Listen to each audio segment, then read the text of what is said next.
की शुरुआत होती है साल 1996 से। मेक्सिको में एक अमेरिकन रिसर्च टीम वहाँ के केव्स यानी गारों में आकर एक क्रिएचर की तलाश कर रही थी, जिसके बारे में ये दावा किया जा रहा था कि वो अनजान क्रिएचर अक्सर जगहों पर देखा गया, जो कोई आम क्रिएचर नहीं है बल्कि बहुत अजीब है। आज से पहले शायद ही किसी ने उसको देखा हो और उसके पास बहुत सारी ताकतें, पावर्स है। लोग उस क्रिएचर से इस वजह से खौफजदा थे क्योंकि वो भेड़ बकरियों का खून पिया करता था, जिससे सभी किसान, शिकारी और भेड़ बकरियों को चराने वाले परेशान थे। अब क्या वो क्रिएचर सच में खतरनाक था, ये लोगों का वहम था? वो क्रिएचर इंसानों के लिए नुकसानदेह है या नहीं, यही हम आज की कहानी में जानेंगे। खैर, अब जब रिसर्च टीम केव्स में उस क्रिएचर के होने के सबूत ढूंढ रही थी, तो उन्हें दीवारों पर उस क्रिएचर के निशान दिख जाते हैं, जो इस बात की तरफ इशारा कर रहे थे कि सच में वो क्रिएचर यहाँ पाया जाता है। अब इस रिसर्च टीम का लीडर बाहर टेंट में था, जो एक साइंटिस्ट है। वो वहाँ काम कर ही रहा था कि तभी उसका एक वर्कर भागता हुआ उसके पास आया और बताने लगा कि हमें वो क्रिएचर मिल गया है केव में, जहाँ हम उसे ढूंढ रही थी। वो वर्कर बिल्कुल सच कह रहा था। अब ये सुनकर साइंटिस्ट भी जल्दी से उस वर्कर के साथ उन केव्स में चला जाता है, जहाँ इनके सामने वो क्रिएचर था, जिसे स्पेनिश जुबान में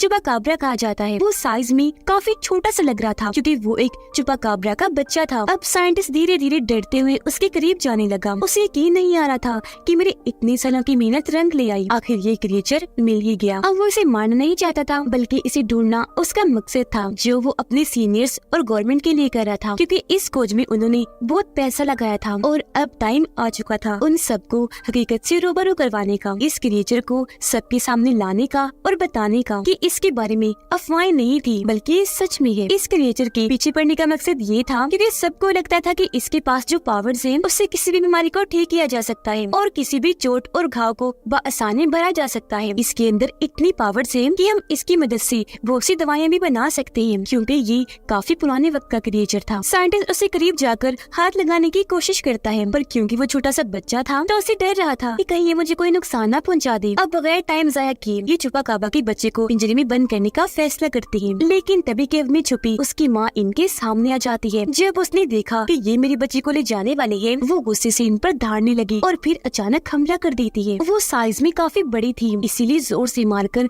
साइंटिस्ट को दूर गिरा देती है और जल्दी से अपने बच्चे को मुंह में उठाकर वहाँ से भागने लगी। वो इन केव से बाहर निकलने की कोशिश कर रही थी ताकि अपने बच्चे को बचा सके। तब साइंटिस्ट और उसकी रिसर्च टीम भी उसका पीछे करने लगी। साइंटिस्ट उस पर फ्लेयर गन से लगातार शूट कर रहा था, इसमें से चिंगारियां निकल रही थी। एक शूट बड़ी चुपाकाब्रा को लग भी जाता है, जिससे उसका एक पंख जल गया, वो जख्मी हो गई। यहाँ हम सही से इस क्रिएचर को देख पाते हैं। ये दिखने में टाइगर और शेर जैसा था, लेकिन इसके पंख भी थे जिनकी मदद से ये उड़ सकती थी। लेकिन अब क्योंकि साइंटिस्ट ने उसका एक पर जख्मी कर दिया था, तो अब उड़ने में उसे काफी मुश्किल पेश आ रही थी, इसीलिए वो बस भागती ही जा रही थी, जबकि साइंटिस्ट अपनी टीम के साथ लगातार उसके पीछे अपनी गाड़ी भगा रहा था, क्योंकि वो हर हाल में इसे पकड़ना चाहते थे। अब ये चुपाकाब्रा बहुत चालाक क्रिएचर था। वो अपने बच्चे को लेकर जब सड़क पार कर रही थी कि तभी एक गाड़ी उसे जोर से आकर टक्कर मार देती है, जिससे चुपाकाब्रा दूर जाके गिरती है, जिससे माँ और बच्चा दोनों अलग अलग जाके गिरते हैं। अब बच्चे को तो कुछ नहीं हुआ, पर माँ और जख्मी हो गई, उसका एक पंख बुरी तरह से टूट गया। वो रिसर्च टीम अभी तक इनके पीछे लगी हुई थी और क्योंकि लाख कोशिशों के बाद भी ये उनसे नहीं बच पाई, इसलिए चुपाकाब्रा को एक आइडिया आया और वो अपने बच्चे को वहीं एक महफूज जगह पर छोड़कर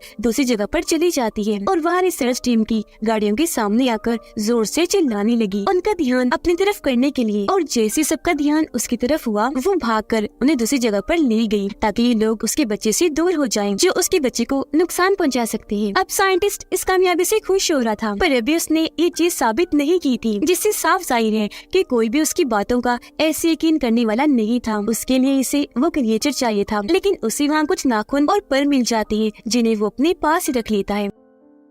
अब यहाँ से सीन शिफ्ट होकर जाता है कैंसस शहर के एक स्कूल में, जहाँ हम एलेक्स नाम के एक बच्चे को देखते हैं, जिस कहानी का मेन कैरेक्टर है। वो लंच टाइम पर जब खाना खा रहा था तो एक लड़का आकर उसे परेशान करने लगा, पर फिर वो लड़का खुद ही चुपचाप एलेक्स के पास आकर बैठ जाता है। उसका मूड खराब था, उसे देखने से साफ लग रहा था कि एलेक्स किसी वजह से खुश नहीं है। स्कूल खत्म होने के बाद जब वो घर आया तो उसका अपनी मॉम से भी झगड़ा हो जाता है, क्योंकि ना उसे स्पेनिश और ना ही मेक्सिको की जुबान पसंद थी, और यहाँ उसकी मॉम ये दो जुबानें उसे सीखने को कह रही थी, जिसके लिए वो मना कर रहा था। अब यही वजह थी कि क्लास के सभी बच्चे उसे अक्सर परेशान किया करते थे, क्योंकि एलेक्स रहने वाला यही का था, पर उसे यहाँ की जुबान नहीं आती थी। एलेक्स के डैड की कैंसर की वजह से मौत हो चुकी थी। जब से ही वो खुद को अकेला महसूस करने लगा और हर वक्त बस उदास रहा करता था। उसकी मॉम उसे सलाह देती है कि कुछ दिन के लिए मेक्सिको चले जाओ, ताकि अपनी फैमिली के बारे में तुम जान सको, क्योंकि वहाँ तुम्हारे दादा हैं और आज से पहले तुम वहाँ गए भी नहीं हो। अब एलेक्स वहाँ जाना तो नहीं चाहता था, पर अपनी मॉम की खातिर उसे जाना ही पड़ता है। वो जब एयरपोर्ट पर पहुँचा तो वहाँ उसकी दादा उसे लेने आई थी, जो आते ही उसके गले से लग जाते हैं। उसके साथ हंसी मजाक करने लगे, क्योंकि वो काफी मजाकिया थी। खुश वो इसलिए थे क्योंकि आज पहली बार वो उससे मिल रहे थे। अब हालांकि एलेक्स भी पहली बार ही उनसे मिला था, लेकिन वो हमेशा की तरह उदास ही था, ज्यादा खुश दिखाई नहीं दे रहा था। रास्ते में उसकी दादा बार बार एलेक्स से बात करने की कोशिश करने लगी, पर बहुत जल्द उन्हें पता चल जाता है कि अपने डैड के गुजर जाने के बाद से ही वो उदास परेशान रहने लगा है। और तो उसे स्पेनिश जुबान भी नहीं आती, क्योंकि उसे कोई दिलचस्पी थी ही नहीं, उसने कभी सीखनी ही नहीं चाहिए। यह उसके दादा फिर भी उसका मूड ठीक करने के लिए बातें करने लगे। उसे बताते हैं कि मैं एक गांव में रहता हूँ, जहाँ तुम्हारे 2 कजिन्स भी आए हुए हैं, जो तुम्हारे साथ वक्त गुजारेंगे, खेलेंगे, ताकि उनमें तुम घुल मिल सको, तुम्हारा दिल बहल जाए। घर आते ही एलेक्स सबसे पहले अपनी कजिन से मिलता है, जिसे सिर्फ स्पेनिश जुबानी बोलने आती थी। उसने एक मास्क पहना हुआ था और पीछे कपड़ा लपेटा हुआ था, जो देखने से लग रहा था कि वो किसी सुपर हीरो जैसा बनकर खेल रहा है। फिर जल्दी हम जान पाए कि वो मास्क और कपड़ा उनके दादा का है, कि वो एक काफी अच्छी और मशहूर रेसलर हुआ करती थी। अब यहाँ एलेक्स अपनी दूसरी कजिन से भी मिलता है, जो उसे घर में पड़े बहुत सारे मास्क, रेसलर वाले कपड़े दिखाती है और उसके दादाजी की जीती हुई ट्रॉफीज भी। फिर उसे टीवी पर दादाजी की वीडियो दिखाती है, जिससे यहाँ एलेक्स को भी पता चल गया था कि मेरे दादाजी अपने वक्त के बहुत अच्छे रेसलर हुआ करते थे। वो इतने मशहूर और बहादुर थे कि उन्होंने बहुत सारी लड़ाइयाँ जीती, पर एक दिन उनके दुश्मन ने जोर से उन्हें उठाकर रिंग से बाहर फेंक दिया, इन्हें जहाँ रेसलिंग होती है, जिससे वो फौरन बेहोश हो गयी। उन्हें फौरन हॉस्पिटल ले जाया गया, लेकिन उन्हें होश नहीं आई। जब डॉक्टर्स ने चेक किया तो पता चला कि वो तो 1 महीने के लिए कोमा में जा चुकी है। अब ऐसा होने से उनका रेसलिंग कैरियर तो खत्म हुआ ही, सारे दिमाग पर भी काफी गहरा असर हुआ, जो आज तक है। वो अक्सर चीजों को भूल जाया करते हैं। ये जानकर एलेक्स को अपने दादाजी के लिए बहुत बुरा लगा। उसे उन पर तरस आ रहा था, इसलिए वो उनकी और ज्यादा इज्जत करने लगा। अब क्योंकि यहाँ एलेक्स की पहली रात थी, तो उसे नींद नहीं आती। बाहर उसे अजीब सा महसूस हुआ, तो उसने पर्दा हटाकर देखा, पर वहाँ सिर्फ बकरी खड़ी हुई थी। लेकिन तभी उसकी नजर अपने दादाजी पर गई, जो फार्म हाउस की तरफ जा रही थी। एलेक्स को गड़बड़ लगी, उसे शक हुआ कि दादाजी को छुपा रही हैं, इसलिए वो भी इनके पीछे पीछे चला गया। बाहर खड़े होकर वो देखता है कि दादाजी अंदर जाकर बैठ गए हैं। हाथ में उन्होंने म्यूजिक बॉक्स पकड़ा हुआ है, जिसे बजाकर वो बार बार सामने की तरफ देख रहे हैं, जो देखने से लग रहा था कि वहाँ से किसी के आने का इंतजार कर रहे हैं। एलेक्स बाहर खड़ा ही था कि तभी उसे ऐसा महसूस हुआ जैसे झाड़ियों में कोई खतरनाक जानवर है, जो उसकी तरफ आ रहा है। इस वजह से वो डरते डरते पीछे हट गया, फिर जोर से चीख मारकर नीचे गिर जाता है। उसकी आवाज सुनकर दादाजी भी उसे चेक करने बाहर आए और उसकी दोनों कजिन्स की भी आँख खुल गई थी, तो चेक करने वो भी उसके पास आ जाती है। एलेक्स उन्हें बता देता है कि झाड़ियों में मैंने किसी खतरनाक जानवर को महसूस किया, उससे डर के ही मैंने चीख मारी, पर बजाय वहाँ से कोई खतरनाक जानवर बाहर निकलता, वहाँ से काले रंग का खरगोश बाहर आता है, जिसे देखकर एलेक्स की दोनों कजिन्स उस पर हंसने लगते हैं, उसका मजाक बनाने लगे, ये कहते हुए कि तुम कितने डरपोक हो, एक खरगोश से डर गए। उसके दादाजी पूछने लगी, एलेक्स बताओ सच कि तुमने उसे ही देखा था वहाँ। अब ये सुनकर एलेक्स को अपने दादाजी पर और शक होने लगा कि सच में दादाजी कुछ छुपा रहे हैं। वो यहाँ खरगोश की बजाय किसी और जानवर की उम्मीद लगाकर बैठे थे कि यहाँ वो होगा। उधर साइंटिस्ट को भी अपने सीनियर्स और गवर्नमेंट की तरफ से आखिरी वार्निंग मिल चुकी थी कि अगर उसने जल्द वो जानवर या उसके होने का कोई सबूत ना दिखाया तो उसका ये प्रोजेक्ट हमेशा के लिए बंद कर दिया जाएगा। अगली सुबह जब एलेक्स की आँख खुलती है तो उसके साथ बिस्तर पर वही चुपाकाब्रा क्रिएचर था, पर वो एलेक्स को नुकसान नहीं पहुंचा रहा था, बस आराम से उसकी चादर के ऊपर बैठा हुआ था। पर ऐसे अचानक उसे देखकर एलेक्स चौंक गया, और क्योंकि वो थोड़ा सा भयानक था तो एलेक्स काफी डर जाता है, एकदम से पीछे हट गया। उसके ऐसे करने से चुपा भी काफी डर गया, वो भी कूदकर पीछे हटने लगा। फिर भागने के लिए वो चीजों पर कूदता हुआ खिड़की से बाहर भाग गया। ऐसा होने से वहाँ काफी तोड़फोड़ मच गई, जो देखकर एलेक्स का कजिन वहाँ आ गया देखने की क्या हुआ। एलेक्स खिड़की से बाहर झांकता है, ये देखने के लिए कि आखिर वो छुपा क्रिएचर कहाँ भागा होगा, पर बाहर वो तो दिखाई नहीं देता, बल्कि वहाँ एलेक्स की कजिन बैठी थी। उसने हेडफोन्स लगाए हुए थे, तो थोड़ी देर पहले किया हुआ उसने कुछ भी नहीं सुना। एलेक्स सोचता है कि अगर मैंने इसे कुछ बताया तो ये दोबारा से मेरा मजाक बनाएगी, मुझ पर हंसेगी, तो वो बगैर कुछ बताए उसके पास आकर बैठ जाता है, क्योंकि उसे बहुत बुरा लगना था अगर कोई उसे पागल कह देता। यहाँ उसकी कजिन कहती है कि दादाजी गायब है, हमें उन्हें ढूंढना चाहिए, इसलिए अभी तीनों बच्चे बाजार जाते हैं उन्हें ढूंढने। गई, पर काफी ढूंढने के बाद भी दादाजी यहाँ नहीं मिलते। अब गाड़ी के जरिए जब ये बच्चे घर जा रहे थे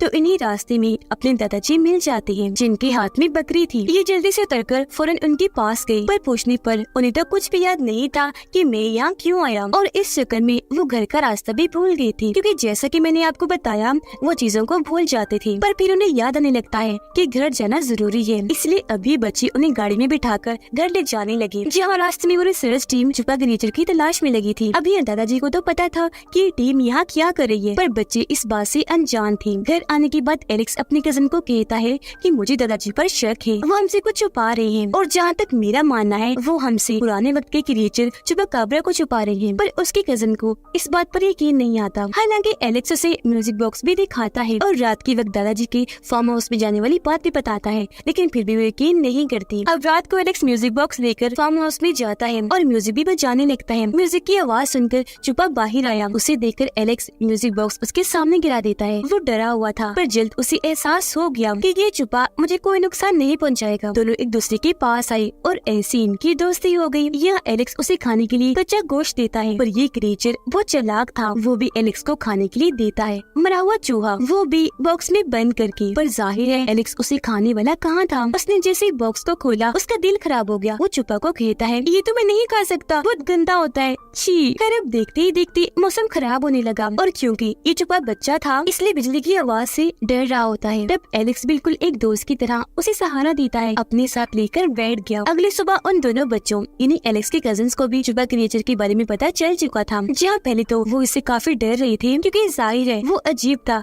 जो चल भी सकता था और उड़ भी सकता था। पर बहुत जल्द उन्हें भी एहसास हुआ कि ये हमें नुकसान नहीं पहुंचाएगा, और उनकी भी चुपा से दोस्ती हो जाती है। तभी यहाँ उनके दादाजी भी आ गए। वो चुपा को प्यार से अपने पास बुलाने लगे, जो फौरन एक वफादार जानवर की तरह उनके पास चला गया। यहाँ उनके दादाजी सच बताने लगे कि कुछ दिन पहले रात को जब मैं घर आ रहा था तो इसकी माँ मेरी गाड़ी से आकर टकरा गई, जिससे हम समझ पाए कि उस दिन टक्कर मारने वाली गाड़ी इनकी थी, न कि रिसर्च टीम की थी। आगे वो कहते हैं कि मुझे लगा कोई आम जानवर होगा, इसलिए मैं नजरअंदाज करके आगे बढ़ गया। पर जब मैं घर के करीब पहुंचा तो मुझे ये मिला, क्योंकि इसकी मोम कहीं और जा चुकी थी और ये बेचारा मेरा पीछे करते करते घर तक आ गया। मैं इसे देखते ही समझ गया कि ये डरा हुआ है और ये मेरे लिए नुकसानदेह भी नहीं, तो मैं इसे अपने घर ले आया। फिर मुझे पता चला कि वो रिसर्च टीम इसे ही ढूंढ रही है। मुझे फिक्र हुई कि अगर ये उनके हाथ लग गया तो वो इसे नुकसान पहुंचाएंगे, क्योंकि इस पर बाद में कुछ एक्सपेरिमेंट्स तजुर्बे किए जाने हैं। तो मैंने इसकी जान बचाने के लिए इसे यहाँ रख लिया। ये जानकर बच्चों को भी चुपा पर तरस आया और तभी से वो इसका ख्याल रखने लगी। लेकिन बदकिस्मती से एक दिन इनके घर साइंटिस्ट और उसका एक साथी आते हैं। असल में जब दादाजी की गाड़ी से चुपाकाब्रा टकराई थी तो उनकी नंबर प्लेट वही सड़क पर ही गिर गई थी। इसे दिखाकर साइंटिस्ट कहता है कि ये आपकी ही है ना, क्योंकि मैंने पता लगवा लिया है और अब मुझे आपके घर की तलाशी लेनी है। पर दादाजी बगैर डरे उसे साफ साफ मना कर देते हैं कि कभी नहीं, मैं तुम्हें इसकी इजाजत नहीं दूंगा, और उसे धमका कर यहाँ से भगा देते हैं। एलेक्स और चुपा की दोस्ती गहरी होती जा रही थी, पर क्योंकि वो बच्चा था और डरा हुआ भी था इसलिए फिलहाल उसे उड़ना नहीं आ रहा था, क्योंकि वो हिम्मत ही नहीं कर पा रहा था। तब यहाँ उसकी मदद एलेक्स का कजन करता है। वो छत पर ले जाकर उसे उड़ना सिखाता है और बार बार उसे ट्रेनिंग देता है कि कैसे उड़ा जाता है। अब यहाँ एलेक्स को भी देखने से साफ साफ लग रहा था कि अब वो खुश है। यहाँ आकर उसे काफी अच्छा लग रहा है, क्योंकि अब उसे इतना मेरा दोस्त जो मिल गया था और साथ में इतने अच्छे दादाजी और कजन्स भी। फिर एक दिन दादाजी उसे उसके डैड के बारे में बताने लगी कि जब मैंने रेसलिंग छोड़ दी तो मैंने वो तुम्हारे डैड को सिखाई। वो मेरा बेटा होने के साथ साथ मेरा काफी ज़हीन शागिर्द भी था। पर फिर एक दिन उसे तुम्हारी मॉम मिल गई, उसने शादी कर ली, तो तब से उसने रेसलिंग को छोड़ दिया था। अपने डैड की ये बातें सुनकर एलेक्स को बहुत बुरा लग रहा था, जिससे उसके दादाजी भी अंदाजा लगा देते हैं कि एलेक्स के अंदर बहुत गुस्सा भरा है, जिसे अंदर ही अंदर लेकर घुट घुट कर वो अपनी जिंदगी गुजार रहा है। तो फैसला करती है कि मैं इसका गुस्सा निकलवा कर इसे नॉर्मल कर दूंगा, जिस मकसद के लिए वो उसके साथ कुश्ती लड़ती है, और उसे लड़ने के लिए उकसाने लगी ताकि वो अपनी कुश्ती लड़कर अपना गुस्सा और भड़ास निकाल ले। लेकिन क्योंकि वो उसके दादा थे तो वो उन पर हाथ नहीं उठाना चाहता था। पर आखिर में जब उसके दादाजी बात नहीं मानते तो उसे गुस्सा आ गया। वो उनसे कुश्ती लड़कर उन्हें रिंग से बाई धक्का दे देता है। वो इतने जोर के गिरते हैं कि फौरन ही बेहोश हो गई। ये देखकर तीनों बच्चे काफी परेशान हो गए और वहाँ फौरन डॉक्टर को बुलाया जाता है, जो दादाजी को चेक करके बताती है कि कुछ दिन के लिए इनकी याददाश्त जा चुकी है, इन्हें मुकम्मल आराम करना है। उसी दिन साइंटिस्ट इनके घर दोबारा आ गया। वो जैसे फार्म हाउस में गया, वहाँ छुपा को देख लेता है, उसे गन से मारकर बेहोश कर देता है और गोद में उठाकर अपने साथ ले जाने लगा। हालांकि बच्चे उसे रोक रही थी, छुपा को बचाने की कोशिश करते हैं, पर क्योंकि वो बच्चे थे तो साइंटिस्ट उन्हें भी गन दिखाकर छुपा को वहाँ से ले जाता है, जिससे वो तीनों बच्चे काफी दुखी हो जाते हैं। अब एलेक्स जल्दी से भागकर अपने दादाजी के पास आया, जब वो सो रही थी। उन्हें जगाकर कहता है कि आपको छुपा को बचाना होगा। उसके दादाजी की क्योंकि याददाश्त जा चुकी थी, इसलिए वो पूछते हैं कि कौन छुपा और तुम कौन हो। अब इससे एलेक्स अपना दिमाग लगाता है, उसे आइडिया आया। वो अपने दादा को कहता है कि घर में आपका वो दुश्मन घुस आया है जिसने रिंग से आपको बाहर गिरा दिया था। ये सुनकर उसके दादा को बहुत गुस्सा चढ़ गया। वो जल्दी से अपना मास्क कैप पहनती है और पिछला कपड़ा लटकाकर बाहर आ गई और साइंटिस्ट से लड़ने के लिए बिल्कुल तैयार हो गई। आते ही वो उसे जोरदार टांग मारती है, जिससे वो काफी दूर जाके गिरता है। फिर वो अपनी ताकत का इस्तेमाल करके उसे आसानी से हरा देती है, क्योंकि वो एक पहलवान थी। ऐसा करने के बाद ये सब बाहर आए और साइंटिस्ट की गाड़ी में बैठकर यहाँ से भाग जाते हैं, क्योंकि गाड़ी में उसने पहले छुपा को रख दिया था। ये देखकर साइंटिस्ट जल्दी से अपनी टीम को इस बारे में खबर करता है। वो लोग गाड़ी में बैठकर काफी खुश हो रहे थे, क्योंकि अब वो छुपा को उसके घर छोड़कर आने वाले थे, जहाँ उसकी पूरी फैमिली होगी। एलेक्स अपने दादा से पूछता है कि आपने इसकी मोम को किस तरफ जाते हुए देखा था, क्योंकि उसकी मोम जहाँ गई होगी वहाँ इसका घर होगा, तो हम इसे भी वहीं ले जाएंगे। पर जाहिर सी बात है, हमेशा की तरह उसके दादाजी ये बात भी भूल गई थी। ये लोग छुपा को प्यार करने लगे। फिर जैसे गाड़ी से उतरते हैं, छुपा खुद ही दूर भागने लगता है। इसे देख ये लोग भी उसके पीछे पीछे भागने लगे, क्योंकि ये समझ गए थे कि छुपा अपने घर का रास्ता जानता है और उसी तरफ भाग रहा है। छुपा के बिल्कुल पीछे एलेक्स था। ये दोनों भागते भागते एक गहरी खाई के पास आ जाते हैं, जिसके ऊपर लोहे का मोटा सा पाइप लगाया गया था। अब क्योंकि छुपा उड़ने से डरता था, इसलिए वो उड़ के आगे नहीं जाता, बल्कि पाइप के जरिए ही आगे बढ़ने लगा। तब वो उसे जाता हुआ देखकर बाय बाय करने लगता है। अब पीछे जब एलेक्स खड़ा था, तो तभी वहाँ टाइगर आ जाता है, जो एलेक्स पर हमला करने के लिए आगे बढ़ रहा था। इससे वो काफी डर गया और पाइप के ऊपर चढ़ना शुरू कर देता है। तभी यहाँ उसके दादाजी भी आ गए और क्योंकि काफी बहादुर थे, इसलिए टाइगर से लड़ने लगे। जैसे तैसे